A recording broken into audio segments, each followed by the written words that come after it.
Welcome to 485th episode of crime diaries.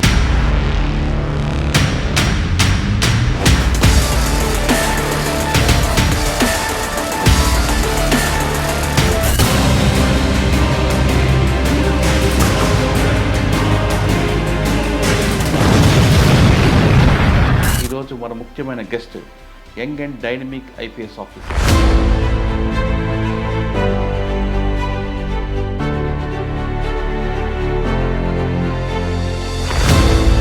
గ్రామీణ ప్రాంతంలో పుట్టి ప్రభుత్వ స్కూల్లో చదువుకొని ఐపీఎస్ అయిన యువకుడు ఈరోజు మనకి.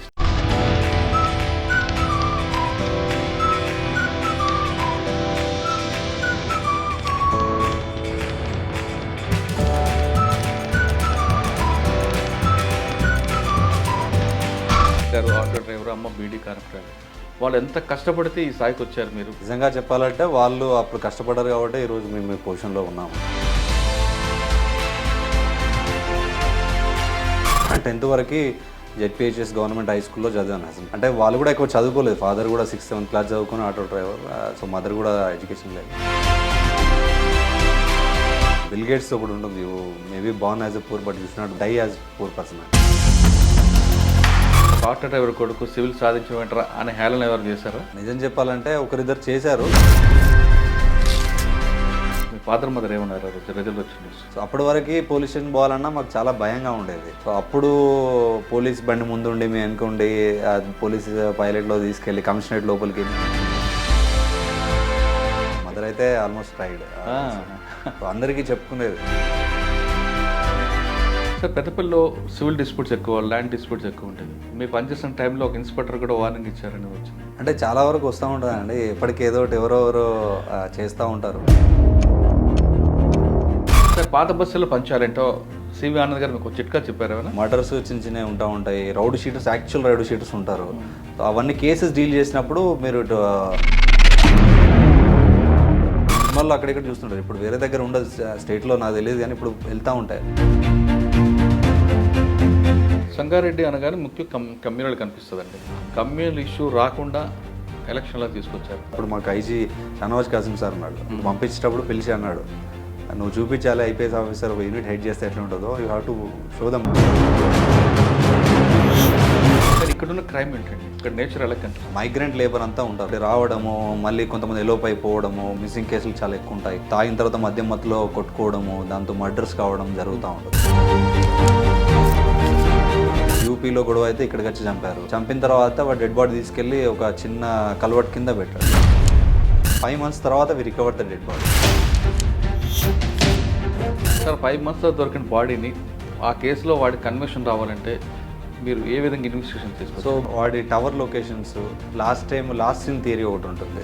లాస్ట్ సీన్ థియరీ, ఎట్లా వాడు ఎవరితో కలిసి తిరిగాడు. చాలామంది ఇక్కడ నుండి అమ్మాయిలను తీసుకొని వెళ్ళి కూడా ఇప్పుడు మెదక్ దగ్గర నర్సాపూర్ అడవులో వేయడము, అట్లా కూడా 2-3 బాడీస్ రికవర్ చేయడం జరిగింది. స్కెలిటన్. మీరు చేసిన ఈ మధ్యకాలంలో ఫేక్ డాక్యుమెంట్స్తో ఒక ప్రెస్ మీట్ పెట్టారు. ఎవరైతే లోకల్స్ ఉంటారో, లోకల్లో కొంచెము సెటిల్మెంట్ బ్యాచ్ ఏదైతుందో వాళ్ళు ఐడెంటిఫై చేస్తున్నారు కొన్ని ప్లాట్స్. ఈ 2 రకాలుగా దాదాపు ఒక 10-15 కోట్ల ప్రాపర్టీస్ని. ఆందోళన దగ్గర మాజీ కమిషనర్ ప్రభాకర్ రెడ్డి గారు ల్యాండ్నే కబ్జా చేశారు. సార్ ఫోన్ చేశారు. ఫోన్ చేసి, రూపేష్, ప్రభాకర్ రెడ్డి నేను నెక్స్ట్ కమిషనర్, నేను విన్నాను sir, I heard a lot about you sir. అది లేదు, నేను అలాంటి కబ్జా చేశారు. ఏంటి? సైబర్ క్రైమ్, డ్రగ్, వీటి మీద ఫోకస్ చేయగలుగుతాం. తెలంగాణలో one of the highest reporting is Ameenpur and Patancheru. ఎందుకంటే అక్కడే సంగారెడ్డి అనగానే రియల్ ఎస్టేట్ వివాదాలు ఎక్కువ వస్తుంటాం. ఇక్కడ ఎవరైనా కొనుక్కోవాలన్నా, అమ్ముకోవాలన్నా వాళ్ళు ఎలాంటి ప్రికాషన్ తీసుకోవాలి? సాఫ్ట్వేర్ ఎంప్లాయీస్ చాలామంది కూడా వాళ్ళకి తెలియక, సో ₹1,00,000కి 50,000 ఎక్కువ పెట్టడంలో తప్పలేదు. ఎందుకంటే మీరు కొన్న తర్వాత ఇంకోటి వచ్చిందంటే మీకు ₹1,00,000.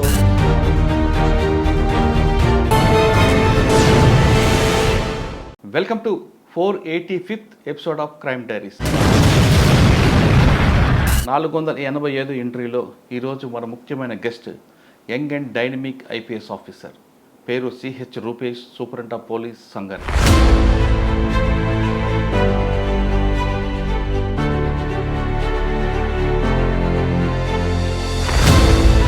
గ్రామీణ ప్రాంతంలో పుట్టి ప్రభుత్వ స్కూల్లో చదువుకొని ఐపీఎస్ అయిన యువకుడు ఈరోజు మన గెస్ట్. అంటే మనిషి కృషి ఉంటే ఏదైనా సాధించవచ్చు అనే పదానికి నిర్వచనం ఈరోజు మన గెస్ట్. పేరు రూపేష్ గారు. రూపేష్ గారు కుటుంబ నేపథ్యం చూసుకుంటే అతి సామాన్య కుటుంబం నుంచి వచ్చిన వ్యక్తి ఈ స్థాయికి సాధించారు. ఈ స్థాయికి రావడానికి వెనుక ఆయన పడ్డ కృషి ఏంటో, ఆయన పడ్డ కష్టం ఏంటో, ఎందుకు పోలీస్ యూనిఫామ్ ఎంచుకున్న విషయాన్ని రూపేష్ గారు తెలుసుకుందాం. రూపేష్ గారు నమస్తే అండి. నమస్తే. CH Rupesh, superintendent of police, Sangareddy. Sangareddy అనగానే ఒకప్పుడు పెద్ద జిల్లా అండి, మెదక్ జిల్లా. ఇప్పుడు 2 పార్ట్లు అయ్యాయి. ఇప్పుడు రూపేష్ అనే వ్యక్తి సంగారెడ్డి రాయడానికి ముందు చాలా పెద్దపల్లి కొన్ని ప్రాంతాల్లో పనిచేశారు. పెద్దపల్లి పనిచేసినప్పుడు కానీ, లేదా సంగారెడ్డి వచ్చాక క్రైమ్ నేచర్ ఇవన్నీ చూసే ముందు, లేదంటే ఇంత చిన్న జిల్లాలో మీకున్న ఛాలెంజ్ ఏంటి చెప్పే ముందు, రూపేష్ ఇంజనీరింగ్ చదివిన రూపేష్ బై ఛాన్సా బై చాయిసా ఐపీఎస్ తీసుకోవడానికి వాళ్ళ కుటుంబ నేపథ్యం ఏంటి ఒకసారి చెప్పండి. మేము మాది వరంగల్ జిల్లా హసన్పర్తి. సో అక్కడ పుట్టి పెరిగింది కూడా అక్కడే. సో ఫాదర్ ఆటో డ్రైవర్గా ఉండేది, మదర్ బీడీ కార్మికులు. సో బై చాయిస్ అనే చెప్పాలి, ఎందుకంటే చిన్నప్పటి నుండి కూడా సివిల్స్ మీద దృష్టి ఉండేది. సో దాని తర్వాత సివిల్స్ రాసి తర్వాత ఐపీఎస్ వచ్చింది.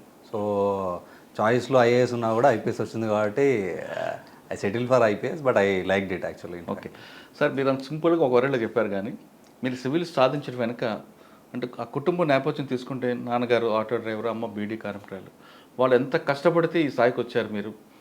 మీరు ఒకే అటెంప్ట్లో వెళ్ళారా? మీరు గోల్ రీచ్ అవ్వడానికి మీరు పడ్డ కష్టాలు ఒక్కసారి చెప్పండి. బేసిక్గా 2013లో బీటెక్ కంప్లీట్ అయింది. బీటెక్ కంప్లీట్ అయిన తర్వాత అప్పుడు బేసిక్గా కొంచెం ఫైనాన్షియల్ డిఫికల్టీస్ వల్ల మనం ఏదో ఒకటి జాబ్ తెచ్చుకోవాలి అని చెప్పేసి జూనియర్ ఇంజనీర్ జాబ్ చేశాను.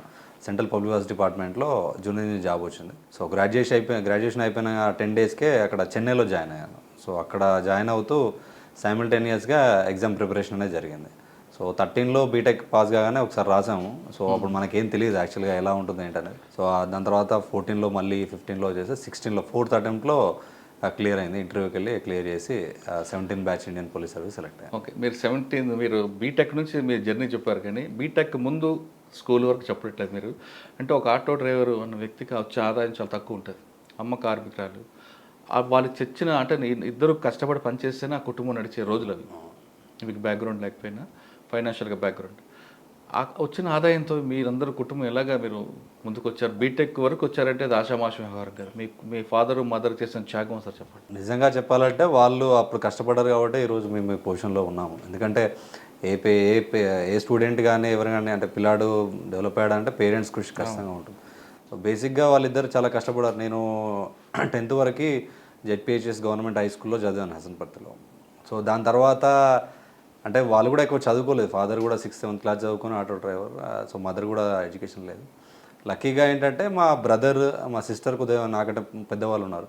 సో వాళ్ళు అప్పుడు ఇంటర్, డిగ్రీ చేయడం స్టార్ట్ చేశారు. సో వాళ్ళని చూసి నేను పాలిటెక్నిక్ చేస్తే తొందరగా జాబ్ వస్తాయని ఎవరో చెప్పారు. సో సరే పాలిటెక్నిక్ చేస్తే ఆ 3 yearsలో జాబ్ వస్తుంది, మనకు యూజ్ అవుతుందని పాలిటెక్నిక్ రాసాం. పాలిటెక్నిక్లో ర్యాంక్ వచ్చిన తర్వాత అంటే గుడ్డిగా ఉంటుంది అప్పుడు. అంటే ఎంత అవేర్నెస్ ఇప్పుడు అంటే చాలా అవేర్నెస్ పెరిగింది, కానీ ఆ టైంలో సో ఈవెన్ ట్రిపుల్ అనే బ్రాంచ్ తీసుకోవాలంటే నాది ఎలక్ట్రికల్ అండ్ ఎలక్ట్రానిక్స్ ఇంజనీర్. ఆ బ్రాంచ్ తీసుకోవాలంటే సీప్ అది వాళ్ళు బుక్లెట్ ఇస్తారు. ఆ బుక్లెట్లో ఏ కోర్స్ చేస్తే దేనిలో జాబ్ ఆపర్చునిటీస్ ఉన్నాయని టేబుల్స్ ఉంటాయి. అందులో ఈ ట్రిపుల్ పెద్ద టేబుల్ ఉంది.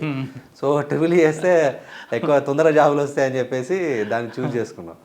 దాని తర్వాత 3 సంవత్సరాలు ట్రిపుల్ చేసిన తర్వాత ఇక జాబ్ చేద్దాము ఎట్లాగో మనం అనుకున్నది కూడా అదే అనుకున్నాం. కానీ అప్పుడు ఎగ్జామ్ రాసిన తర్వాత ఈ సెట్లో మంచి ర్యాంక్ వచ్చింది. స్టేట్ లెవెల్లో 26 ర్యాంక్ వచ్చింది.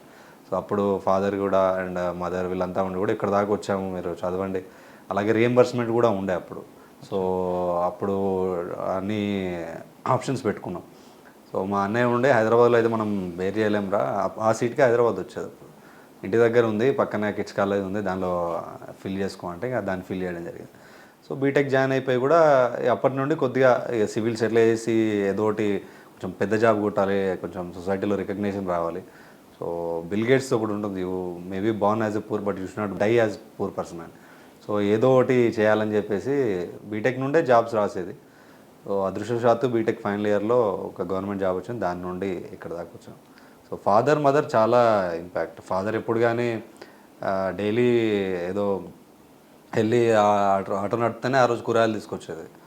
మదర్ ఆ రేషన్ బియ్యం దగ్గర అక్కడికి పోయి తీసుకుని వచ్చేది. ఆ బీడీలో కూడా ఇంట్లో అక్క వాళ్ళు చేసేది, నేను చేసేది. So it was a very difficult. అంటే 3 కిడ్స్ని పెంచడం అనేది కష్టం. అండ్ 3 కిడ్స్ని మళ్ళీ స్కూల్కి పంపించడం, ఈవెన్ గవర్నమెంట్ స్కూల్లో చదివినా కూడా బుక్స్ కానీ బట్టలు కానివ్వండి, చాలా ఇబ్బందికర పరిస్థితులు ఉండేది. బట్ ఆ టైంలో చేయాల్సి వచ్చింది. సార్ మీ అమ్మగారు నాన్నగారు కష్టపడితేనే ఈ స్థాయికి వచ్చారు మీరు. మీరే కాదు, ఏ తల్లిదండ్రులు కష్టపడిన పిల్లలు ఆ స్థాయికి వస్తారు. కానీ ఒక ఆటో డ్రైవర్ కుటుంబం ఈ స్థాయికి రావడానికి మీ నాన్నగారు మీ అమ్మగారు కష్టం కాకుండా ఇంకెవరైనా సలహాలు, మీ ఎవరైనా రోల్ మోడల్ తీసుకొని ఈ స్థాయికి వచ్చారు మీరు? ఎవరైనా సలహాలు తీసుకొని? చాలామంది అండి 2006-07లో మేము అంటే గవర్నమెంట్ స్కూల్లో కూడా మా టీచర్స్ బాగా ఎంకరేజ్ చేసేది. ప్రతి దానిలో అప్పుడు మా టీచర్స్ కూడా బాగా చదవాలి అది అని బాగా ఎంకరేజ్ చేసేది. ఆ టైంలో నేను 10th ఉన్నప్పుడు మా స్కూల్కి గవర్నమెంట్ స్కూల్ కాబట్టి కొంచెం పెద్ద స్కూల్ అది డిస్టిక్లో. సో ఈ వన మహోత్సవం కానీ ఇట్లాంటి వాటికి కలెక్టర్లు వచ్చేవాళ్ళు. అప్పుడు దమయంతి మేడం అని కలెక్టర్ వచ్చారు. సో ఆమె వచ్చినప్పుడు ఆమెను తీసుకురావడము అదంతా చూడడం డిఫరెంట్గా అనిపించింది. అంటే ఒక ఐఏఎస్ అయితే అంత గుర్తింపు ఉంటుందా అని చెప్పి. దాని తర్వాత తను అప్పుడు 10th ఈ పాస్ పర్సంటేజ్ పెంచాలి, ర్యాంక్స్ తీసుకురావాలని చెప్పేసి ప్రతి స్కూల్లో ఉన్న మెరిటోరియస్ స్టూడెంట్స్ని స్పెషల్ క్యాంప్ 3 days కండక్ట్ చేసింది. సో ఆమె పర్సనల్గా దగ్గరుండి మరీ చూసుకుంది. సో ఆమె చూసినప్పుడు అనిపించింది ఇట్లా ఉండాలి అని చెప్పేసి. దాని తర్వాత సౌమ్య మిశ్రా మేడం ఉండేది అప్పుడు మాకు. ఇప్పుడు మేడమే మాకు మేడం కూడా అప్పుడు 10th classలో ఉన్నప్పుడు she also visited. So madam చూసినప్పుడు కూడా మేడం మాట్లాడే తీరు కానీ, మేడం వచ్చినప్పుడు ఆ రికగ్నేషన్ కానీ, సో అవన్నీ చూసినప్పుడు అంటే ఒక 2 లేడీ ఆఫీసర్స్ అంత బాగా చేసి వాళ్ళ దగ్గర నుండి చూసేసరికి మేము కూడా ఐఏఎస్ ఐపీఎస్ కావాలి అన్న ఒక మోటివేషన్ ఉండేది. దాంతో మేడం పనిచేసిన టైంలో ఒక ఎన్కౌంటర్ అవుతుంది. అవును గుర్తుందండి కొంచెం. ఆ ఎన్కౌంటర్ దగ్గర మేడం ఇమేజ్ కూడా పెరిగింది కదా? చాలా పెరిగింది. చాలా. మీరు అప్పుడు అనుకున్నారు మనం కూడా ఎన్కౌంటర్ చేయాలని? అంటే ఆ ఇన్సిడెంట్ బ్యాడ్ ఇన్సిడెంట్ కదా, యాసిడ్ అటాక్ కదా? యాసిడ్ అటాక్ కాదండి, అది ఇంకోటి చిన్న పాపది ఏదో ఉంటుంది. పాపది ఒకటి, తర్వాత యాసిడ్ అటాక్ సజ్జనార్ సార్ ఉన్నప్పుడు కరెక్ట్, పాపది రేప్ చేసి వాడు మర్డర్ చేశారు. సో అంటే అప్పుడు అనిపిస్తుంది, బట్ డిపార్ట్మెంట్కి వచ్చిన తర్వాత సో అట్లాంటివి కాకూడదని అనుకుంటాం. ఎందుకంటే if it is a live encounter అంటే అనుకోకుండా జరిగితే చెప్పారు. సో అంటే వాళ్ళని చూసినప్పుడు మంచి మోటివేషన్ అనేది కలిగింది. తర్వాత మీరు ఎలా కంటిన్యూ వచ్చారు సార్? మీరు ఐపీఎస్కి వాళ్ళు సివిల్స్ రాసినప్పుడు ఆప్షన్ ఏం తీసుకున్నారు? Public administration. పబ్లిక్ అడ్మినిస్ట్రేషన్ 4 attemptsకి పబ్లిక్ అడ్మినిస్ట్రేషన్ తీసుకున్నాను. సార్ తీసుకునే సమయంలో చాలామంది చెప్తారు ఒక ఆటో డ్రైవర్ కొడుకు సివిల్ సాధించడం ఏంటరా అనే హేళన ఎవరు చేశారా? అంటే నిజం చెప్పాలంటే ఒకరిద్దరు చేశారు, కానీ ఎవరికి తెలియదు నేను ప్రిపేర్ అవుతున్న సంగతి. ఈవెన్ ఇంట్లో మా మదర్కి కూడా తెలియదు అంటే ఐఏఎస్ అంటే ఐపీఎస్ అంటే ఏముండదు. సో ఏదో పెద్ద జాబ్కి చదువుతున్నాడని మా మదర్ అనుకునేది. ఫాదర్ ఉండి ఆల్రెడీ ఒక గవర్నమెంట్ జాబ్, అప్పటికి గవర్నమెంట్ జాబ్లో ఒకటి ఉంది కదా, ఇంకోటి ఎందుకు అది అని అంటే వాళ్ళకి చెప్పలేము. సో ఏదైనా చేసి చూపించాలన్నట్టే ఉండేది. సో కంప్లీట్గా నా ప్రిపరేషన్ అంతా చాలా ఐసోలేటెడ్గా జరిగింది. నేను సెలెక్ట్ అయ్యేసరికి నాకు అసలు ఇంకొక ఇంటర్వ్యూ సెలెక్ట్ అయిన క్యాండిడేట్ కూడా తెలియదు నాకు. నేను ఎగ్జామ్ రాసినప్పుడు నేను ఒక్కరిని పోయి ఎగ్జామ్ రాసేది వచ్చేది. సో నాకు ఎవరు తెలియదు యాక్చువల్గా, నిజం చెప్పాలంటే ఏం లేదండి. అంత కొంచెం అంటే చాలా ఐసోలేటెడ్గా జరిగింది. ఇంటర్నెట్ చూసుకునేది, అప్పుడు బ్లాగ్స్ బాగా ఉండేది. సో కొన్ని బ్లాగ్స్. అంటే ఏ కోచింగ్ సెంటర్ కూడా వెళ్ళలేదు? కోచింగ్ సెంటర్ అంటే ఓన్లీ టెస్ట్ సిరీస్లకు రాయడానికి వెళ్ళేదండి. ఎందుకంటే ఎవాల్యుయేషన్ ఈజ్ ఇంపార్టెంట్ ఎగ్జామ్లో. సో ఎవాల్యుయేషన్స్ కోసం కొన్ని కోచింగ్ సెంటర్స్ ఓన్లీ వీకెండ్లో టెస్ట్ సిరీస్ రాసేది. కొంచెం కామ్గా వెళ్ళి రాసుకొచ్చారా? కొంచెం అంటే అది ఒక రకమైన అడ్వాంటేజ్ కలిగింది లాంగ్ టర్మ్లో. ఎందుకంటే మోస్ట్ ఆఫ్ ద టైం మన పక్క వాళ్ళని చూసి పీర్ ప్రెషర్ ఉంటుంది, పేరెంట్స్ ప్రెషర్ ఉంటుంది, కెరీర్ గురించి ఉంటుంది. సో ఆ టైంలో ఈ 3 లేవు. ఒకటి మా పేరెంట్స్కి నేను కావాలన్న ప్రెషర్ ఏం లేదు, నా పక్కన నాతో ప్రిపేర్ అయ్యే వాళ్ళు ఎవరు లేరు. ఇన్ఫ్యాక్ట్ నాతో ప్రిపేర్ అయిందంతా కూడా మా ఫ్రెండ్స్ అందరూ కానిస్టేబుల్కి, అప్పుడు వీఆర్ఓకి, గ్రూప్ 2కి అవన్నీ పడ్డాయి అప్పుడు. సో వాళ్ళకి ప్రిపేర్ అయ్యేది, వాళ్ళు దానికి ప్రిపేర్ అయ్యేది, నేను దీనికి ప్రిపేర్ అయ్యేది. So there is no peer pressure. So already ఒక గవర్నమెంట్ జాబ్ ఉంది. సో కెరీర్ గురించి కూడా పెద్ద టెన్షన్ అంటే ప్లాన్ బి మీద ఉంది, రెడీగా ఉంది కాబట్టి సో పెద్ద టెన్షన్ పడాల్సిన అవసరం లేకుండా సో అది కొంచెం కాన్ఫిడెన్స్ బూస్టప్ చేసింది. అంటే మీరు సివిల్స్ రాసే వాళ్ళు ఎవరైనా సరే పబ్లిసిటీ లేకుండా కామ్గా రాసుకుంటే సక్సెస్ అవుతారంటారా? ఎప్పుడు కానీ ఏమవుతుందంటే అంటే నా ఇది పర్సనల్ ఒపీనియన్లో ఏంటంటే సివిల్ సర్వీసెస్ ప్రిపరేషన్ మనం డిగ్రీ అయిపోయిన తర్వాత మనం ఒక సబ్జెక్ట్ చదువుకు ఎక్స్పర్ట్ అవుతాం డిగ్రీలో. తర్వాత సివిల్ సర్వీస్కి వచ్చేసరికి డిఫరెంట్ కాన్సెప్ట్స్ ఉంటాయి. Actually you will start understanding the society కానీ ఎకనామీ కానీ ఇంటర్నేషనల్ అఫేర్స్ కానీ మీకు అర్థమవుతూ ఉంటుంది. ఆ టైంలో మనం ఏం చేస్తామంటే విజ్ఞాన ప్రదర్శన చేస్తారు చాలామంది. అంటే ఊరికే ఆ టీ దాకుంటూ వాటితో చెప్పడము, ఇండియా ఇట్లా చేస్తే బాగుంటుంది, ఇండియా పాకిస్తాన్ వార్ పోతే బాగుంటుంది, అదంతా అవసరం లేదండి. అంటే it's treated as a exam. ఒక ఎగ్జామ్ ఉంది, సిలబస్ ఉంది, చదవాలి, you prove it in the exam. నువ్వు విన్ అయిన తర్వాత మీరు ఏదైనా చెప్పడం నడుస్తుంది. కానీ చాలామంది ఏం చేస్తారంటే 3-4 months కోచింగ్ కానీ చదవడం కానీ చేస్తారు, చాలా విషయాలు తెలుస్తాయి. సో దాన్ని అక్కడ ఇక్కడ మాట్లాడడము, డిస్కస్ చేయడము, ఆర్గ్యూ చేయడము, డిబేట్స్ చేయడము, మనకు పవరే లేదు ఆర్గ్యూ చేసి డిబేట్ చేసి. ఇప్పుడు మన విదేశాంగ విధానం ఎట్లుండాలనేది నువ్వు బ్యూరోక్రాట్ డిప్లొమాట్ అయిన తర్వాత డిసైడ్ చేయవచ్చు. సో ముందే డిబేట్ చేసుకోవడం, దానివల్ల అన్నెసరీ టైం వేస్ట్ చేసుకుని జరుగుతుంది. సో కామ్గా we should treat it as an exam. Syllabus ఏముంది, మనకు రాని చదువుకోవాలి, మనకు వచ్చినాయి పక్క వాళ్ళకి వచ్చినాయి మాట్లాడుకుంటే ఇద్దరం ఈక్వల్గా ఉంటాం. మనం రాని డౌట్స్ క్లియరెన్స్ సెషన్స్ అట్లాంటివి పెట్టుకుంటే బాగుంటుంది. ఓకే, ఫస్ట్ అటెంప్ట్లో కుట్టారు మీరు? లేదు, 4th attempt అండి. మరి 4th attempt వరకు మీ ఫాదర్ మదర్ ఏమనలేదా? అంటే ఫస్ట్ అటెంప్ట్ అసలు రాసింది ఎవరికి తెలియదు, అసలు నాకే తెలియదు ఎగ్జామ్ ఎలా ఉంటుందో. సెకండ్ అటెంప్ట్ నేను చెన్నైలో ఉండేది, అప్పుడు కొద్దిగా కష్టపడి రాశాను. అప్పటి వరకు కూడా అందరికీ పేరెంట్స్ హైదరాబాద్లో ఉండేది, నేను చెన్నైలో ఉన్నాను. సో అప్పుడు వాళ్ళకు తెలియదు. 2015లో రాసినప్పుడు పేరెంట్స్కి తెలుసు, వాళ్ళు అప్పుడు దాంతోపాటు ఇంకోటి ఆర్బీఐ ఎగ్జామ్ అది ఇది రాసాము, అవి రాలేదు. అప్పుడు కొంచెం డిసప్పాయింట్ అయ్యాను. సో వదిలేయరాదరా, ఎందుకు ఆ ఇంటికల్లా ఓడిపోతున్నారు అని మా మదర్ అనేది. బట్ ఏముంది, చేస్తే కొంచెం మంచిగా చేయాలి అని చెప్పేసి చేయడం జరిగింది. అంటే అమ్మ ఇప్పుడు వెంట్రుకలు ఓడిపోతున్నాయి కదా అంటూ పెళ్లి చేద్దాం రాలేదా? అదేం లేదండి, మదర్ ఎప్పుడు కానీ అంటే చిన్నప్పటి నుంచి పేరెంట్స్ మాకు మా ఇంట్లో ఎవరికైనా కూడా కొంచెం స్వాతంత్రం, మీకు తెలుసు కదా, చదువుకున్న వాళ్ళు కదా, మాకంటే ఎక్కువ తెలుసు అనేది ఉండదు. ఎప్పుడు పాజిటివ్గా మోటివేట్ చేసి, ఫాదర్ అయినా కూడా దేనికి భయపడొద్దు, మీరు చేస్తే పెద్దది చేయాలి, గట్టిగానే ఉండాలి కానీ భయపడొద్దు అన్న ఒక ధైర్యం ఇచ్చేవాడు ఫాదర్. సో మదర్ కూడా ఎప్పుడు కానీ అమ్మ ప్రేమ ఎట్లుంటుందండి, కొడుకు మంచిగుంటే చాలా అన్నట్టు ఉంటుంది, ఎందుకులే బిడ్డ ఉన్నదంతా అన్నట్టుండే. బట్ చదివితే ఎవరో నీకు వస్తుంది, ఏదో రోజు నీకు వస్తుంది అన్న ఒక పాజిటివ్ అఫర్మేషన్ అయితే ఇచ్చేది. సో ఆ బ్లెస్సింగ్స్ తోటే వచ్చారు. 4th అటెంప్ట్లో కొట్టారు మీరు. కొట్టిన తర్వాత సివిల్స్ అయిన తర్వాత ఐపీఎస్. మీ ఫాదర్ మదర్ ఏమన్నారు ఆ రోజు రిజల్ట్ వచ్చిన రోజు? సో చాలా హ్యాపీగా ఫీల్ అయ్యారు వాళ్ళు. అసలు వాళ్ళకి అర్థం కాలేదు అసలు ఏం జరిగింది అనేది. సో అందరూ కూడా, ఈవెన్ ఫ్రెండ్స్ కానివ్వండి, వీళ్ళు కానివ్వండి, ఒకేసారి సడన్గా చాలామంది అసలు, అంటే నేను మా బీటెక్లో కూడా కొంచెం తక్కువనే చదివేది. సో నాకు ర్యాంక్ వచ్చిన తర్వాత చాలామంది సివిల్స్ ప్రిపేర్ కావడం స్టార్ట్ చేశారు. అంటే వీడికి అంటే వాళ్ళ గురించి కాదు, మీ ఫాదర్ మదర్ ఫీలింగ్ చెప్పండి. ఎందుకంటే కలెక్టర్, ఎస్పీ అంటే మీ నాన్నగారి దృష్టిలో టాప్. ముఖ్యంగా అంటే అప్పుడు ర్యాంక్ వచ్చిన తర్వాత వరంగల్ సిపి గారు, ఇప్పుడు సుధీర్ బాబు సార్ రాచకొండ సిపిగా ఉన్నారు కదా, సార్ ఉండేది, సార్ పిలిపించారు అక్కడికి ఫెసిలిటేట్ చేయడానికి. సో అప్పటి వరకు పోలీస్ స్టేషన్ పోవాలన్నా మాకు చాలా భయంగా ఉండేది. సో అప్పుడు పోలీస్ బండి ముందుండి మేము వెనుకుండి పోలీస్ పైలట్లో తీసుకెళ్ళి కమిషనరేట్ లోపలికి, నేను అక్కడే బస్ ఎక్కేది నేను అక్కడ వరంగల్లో పబ్లిక్ గార్డెన్ దగ్గర. సో దానిలోకి తీసుకెళ్ళి కమిషనర్ గారు 1 గంట కూర్చోబెట్టి, ఇట్లుంటుందమ్మా మీ కొడుకు బాగుంటుంది, ఐపీఎస్ అయ్యాడు అది అని చెప్తే చాలా హ్యాపీగా ఫీల్ అయ్యారు. సో అప్పుడే అంటే చాలా at least we made our parents proud అని చాలా హ్యాపీగా ఫీల్ అయ్యారు. మా మదర్ అయితే ఆల్మోస్ట్ క్రైడ్. సో అందరికీ చెప్పుకునేది బయట, దాని తర్వాత అయినా కూడా నా కొడుకు ఇట్లా, నా కొడుకు అలా అని చెప్పేసి. వెంటనే పెళ్ళయిందా?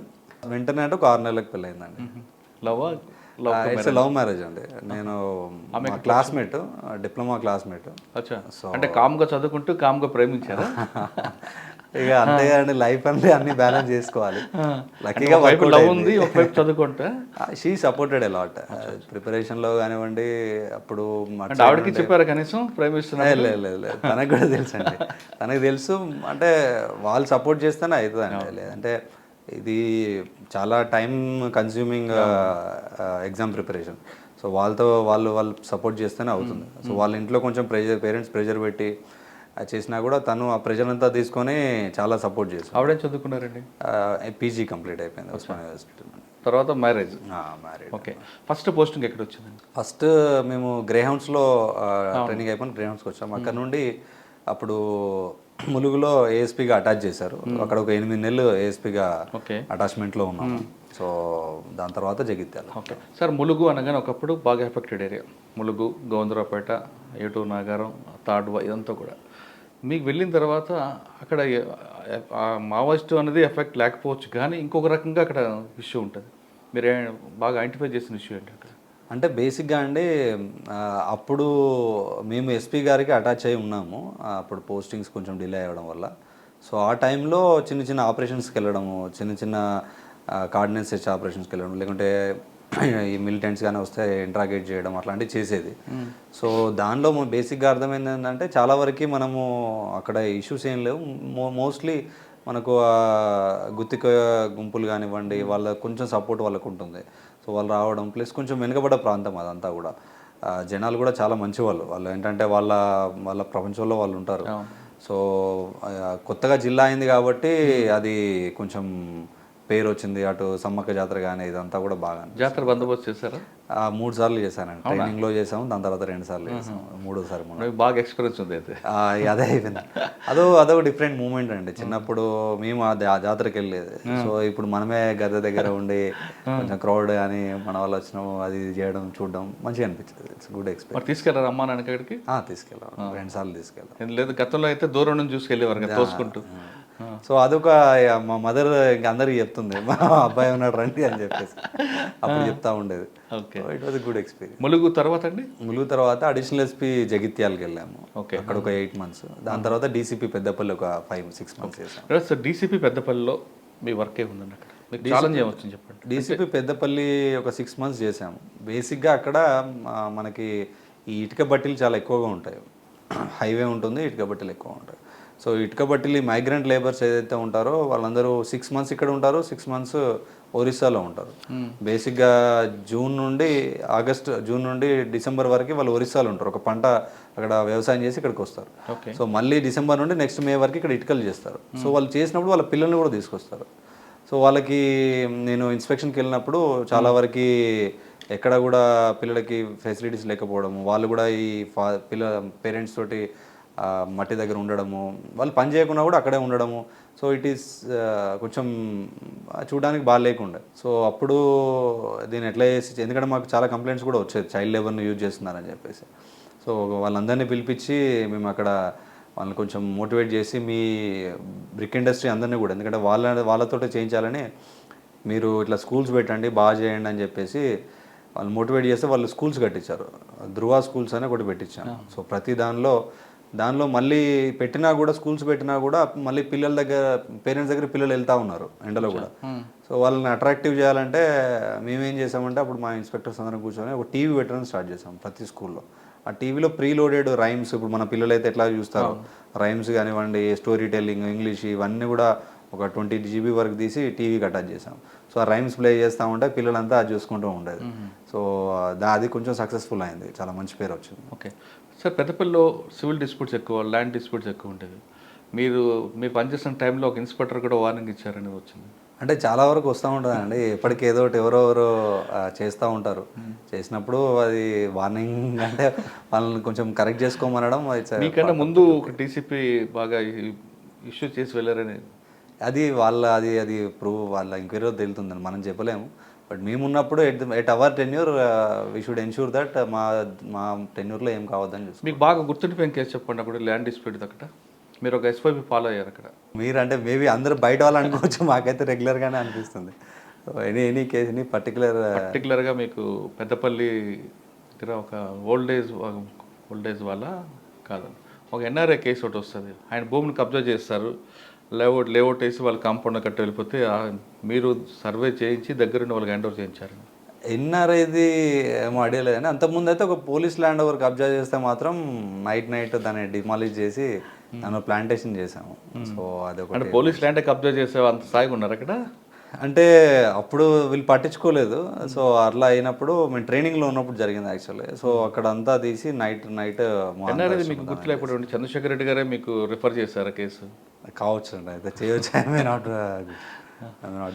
ఓకే, తర్వాత అండి పెద్దపల్లి తర్వాత నేను హైదరాబాద్ డీసీపీ సౌత్ ఈస్ట్ జోన్కి వెళ్ళాను. సో అక్కడ అది ఫస్ట్ జోన్, అంటే కొత్తగా క్రియేట్ చేశారు హైదరాబాద్లో, దానికి ఫస్ట్ డీసీపీగా వెళ్ళాను. అక్కడ ఒక 8 months పనిచేశాను. అక్కడ మీకు లాంగ్వేజ్ ప్రాబ్లం అటు ఏం రాలేదా? అంటే కొద్దిగా మనకి సెకండ్ లాంగ్వేజ్ హిందీ ఉంటుంది కాబట్టి. సో హైదరాబాద్ హిందీ వేరే ఉంటుంది కదా, నేను పోయి వస్తా అంటూ. సో అదొక అంటే ఎప్పుడు కానీ అదొక మంచి ఎక్స్పీరియన్స్ అండి. స్టార్టింగ్లో కొద్దిగా ఇబ్బంది అయినా కూడా జనాలు మంచిగా నేర్పిస్తారండి మనకి పబ్లిక్. సో దాంతోపాటు లాంగ్వేజ్ అర్థమైపోయింది, confidence. Especially C V Anand sir అప్పుడు ఉండేది. సో అప్పుడు సార్ ఏం చేసేదంటే ఖచ్చితంగా మీరు హిందీలోనే చెప్పాలి డిఎస్ఆర్, మన డైలీ డిఎస్ఆర్ ఉంటుంది, మమ్మల్ని ఏమో హిందీలో చెప్పమనేవాడు. ఎవరైతే మా బ్యాచ్మేట్ సౌత్ వెస్ట్ జోన్ ఉండేది తనని తెలుగులో చెప్పాను, ఆయన మరాఠీ. సో ఆయనకి తెలుగు రావాలని తెలుగులో చెప్పాను, నాకు హిందీ రావాలని హిందీలో చెప్పమనేవాడు. సో కష్టపడి అంటే ఇట్లా ఫోర్స్ చేసి మరీ నేర్పించాడు. అంటే డిఎస్ఆర్లో మీరు కేవలం సెక్షన్లు చెప్తారా, కేస్ డీటెయిల్స్ కూడా చెప్తాం. కేస్ డీటెయిల్స్ ఏం జరిగింది అనేది కూడా హిందీలో చెప్పి, లేదంటే సార్ 42307 చెప్తారు అంటే ఎలా జరిగింది మర్డర్ ఏంటి అనేది కూడా. సో ప్రెస్ మీట్లు కూడా సార్ పర్సనల్గా మా ప్రెస్ మీట్లు చూసి మళ్ళీ ఫోన్ చేసి నువ్వు లోకల్ లాంగ్వేజ్లో చెప్పాలి, వాళ్ళు అప్పుడే జనాలకి మనం ఏం చేస్తున్నాం అనేది తెలుస్తుంది. సో నువ్వు ప్రిపేర్ అయ్యి నువ్వు అట్లనే చెప్పు, నువ్వు హిందీలో ఇంగ్లీష్లో తెలుగులో చెప్పొద్దు అనేది. సో ప్రిపేర్ అయ్యి కొంచెం దానివల్ల కొంచెం ఇంప్రూవ్ చేసుకున్నాను సార్. సార్ పాత బస్సులో పంచారేంటో సివి ఆనంద్ గారు మీకు చిట్కా చెప్పారు ఏమైనా? ఎప్పుడు కానీ అంటే సివి ఆనంద్ సార్ ఏంటంటే సార్ ఫాలో ద ఎస్ఓపి అంటారు క్లియర్గా. ఎప్పుడు కానీ ప్రజలు మన్ననలు పొందాలంటే ఏం చేయాలనే విషయం చెప్పారు. అంటే ఉర్దూ మాట్లాడాలి వాళ్ళతోటి. ఉర్దూ ఒకటే కదా, ఇంకోటి చెప్పుంటారే. అంటే సార్ ఎప్పటికీ అంటే every time I will guide one thing or that. సాధారణంగా పాత బస్సులో పనిచేసే సివి ఆనంద్ గారు కానీ గతంలో ఉన్న ఆఫీసర్లు అక్కడ ప్రజల మనోభావాలకు మనం గౌరవిస్తే చాలు. ఎంగిలి వాళ్ళు వచ్చింది ఎంగిలి అని కానీ ముట్టుకోకుండా ఉంటే మనం వాళ్ళు యాక్సెప్ట్ చేస్తే వాళ్ళు మనల్ని ఓన్ చేసుకుంటారని సివి ఆనంద్ గారు కానీ గతంలో ఆఫీసర్లు ఆ విధంగా చేస్తే వాళ్ళతో ఇంటరాక్ట్ ఎక్కువ అవుతుంది, ఆఫీసర్ కూడా మనవాడే అని వాళ్ళు కూడా ఓన్ చేసుకుంటారని వాళ్ళలో. అవును, అది మీరు చెప్పింది 100% కరెక్ట్. ఎందుకంటే ప్రజల్లో ఆ భావం రాకుంటే వీళ్ళు వేరు అవుట్ సైడర్ లాగా ఫీల్ అవుతారు. సో అందుకే మేము most of the time we use to spend with public. ఎక్కడికైనా వెళ్ళినా, ఇప్పుడు ఇఫ్తార్ విందులైనా కూడా వెళ్ళడం కానీ, నార్మల్గా కూడా ఎవ్రీ ఫ్రైడే ప్రేయర్స్ అయినప్పుడు కూడా వాళ్ళు వచ్చేది, స్వీట్స్ పట్టుకొచ్చేది, తినడం. ఒక 2 ప్లేస్లకు మేము వెళ్ళి కీర్ తినడం వాళ్ళ ఇంట్లో. ఇటు గణేష్కి అప్పుడు గణేష్ మండపాల దగ్గరికి వెళ్ళడము, అన్నదానంలో పాల్గొనడం. ఎంత మనం పబ్లిక్తో ఇన్వాల్వ్ అయితే అంత బాగా చూసుకుంటారండి. మేము మీరు సినిమాల్లో అక్కడిక్కడ చూస్తుంటారు, ఇప్పుడు వేరే దగ్గర ఉండదు స్టేట్లో నాకు తెలియదు, కానీ ఇప్పుడు వెళ్తూ ఉంటే నేను ఆఫీస్ దిగి ఇట్లా వెళ్తూ ఉంటే రోడ్డు పక్కన అందరూ కూడా లేచి నిలబడి నమస్తే పెట్టేది. అంటే ఒక గౌరవంగా, అంటే పోలీస్ డీసీపీ గారు అని చెప్పి గౌరవం అనేది ఇస్తారండి మీరు. అంటే నేను ఎక్కడా చూడలేదు. ఇప్పుడు ఇక్కడ కూడా మేము వెళ్తూ ఉంటాము, కనీసం అంటే వాళ్ళకు అక్నాలెడ్జ్ కూడా అంటే చేయాలని కాదు, ఇన్ ద సెన్స్ వాళ్ళకి అంత ప్రేమ ఉంటుంది. అంటే వాళ్ళు ఇప్పుడు ఇక్కడికి వచ్చినాక కూడా ఫోన్ చేస్తూ ఉంటారు ఊరికే, అతనికి ఏం పని ఉండదు. అంటే కొంతమంది ఏదో పైరవికారులు కలుస్తూ ఉంటారు, కొంతమందికి అసలు పనే ఉండదు, ఏదో పూలు అమ్ముకునే అతను అది ఇది ఉంటారు, ఊరికే ఫోన్ చేసి సాబ్ కైసే సాబ్ అది అని మాట్లాడుతూ ఉంటారు. వాళ్ళు చాలా బాగా మాట్లాడతారు అండి, చాలా బాగుంటుంది అక్కడ. అంటే పాత బస్సులో ప్రజలు మన్ననలు పొందడం చాలా గ్రేట్ అండి, మీరు పొందని అంటున్నారు. నాకైతే మంచి అనిపించింది, ఐ రియల్లీ ఎంజాయ్డ్. అంటే బేసిక్గా అక్కడ చేస్తే ఏంటంటే ఎక్కడైనా మాబ్ అంటే చిన్న చిన్న గొడవలు అవుతూ ఉంటాయి, మర్డర్స్ చిన్న చిన్నవి ఉంటూ ఉంటాయి, rowdy sheeters, actual rowdy sheeters ఉంటారు.